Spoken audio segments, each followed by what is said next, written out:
जय जगन्नाथ सामने आज मिलबुक डे 671 को स्वागत। आज मु पलैली सकाल सकाल गोटे झीर फर्स्ट बर्थडे तो ये आमर कुनी झील जाना हो खुशी।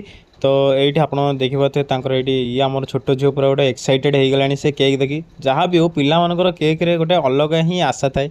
तो सबू पिला पूरा माने बहुत खुशी हो जाती केक फेक देखी। तो मो भाई ता सांग बस किसी समय भितर केक कटिंग आरंभ हो गला। तो आमर छोट झील अजा धरिकी तो सहीटी हाथ तो केक कटिंग कराउछन।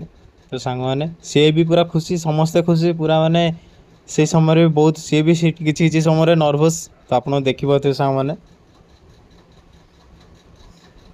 किसी समय भितर से हाथ टी छुरी धदे थी समस्ते पैनिक हो जाए सी भी कांदी पकेला।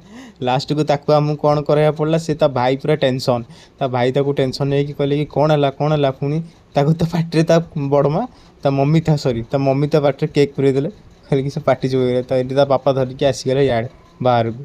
तो ये बाकी पिला तो देखिए सांग मैंने केमती चलता ये देखिए कि कांद मानिया पड़ो। तापर मु खाइली गोटे सुंदर स्वादिष्ट भोजन टी। तो ये देखिए बहुत टेस्टी थिला पूरा पनीर फनीर पूरा खटा होता से घर को बाहरी थी। तो यहाँ था कपिलेश्वर मंदिर जोटा पटियारी था। तो पटियार घर को जा समय देखिए कि आज खरा माने जी हो गुड़गुड़ी बहुत रहा ट्रिप रू आसला पर एत गरम ये फिल हो मैंने कहूँ ना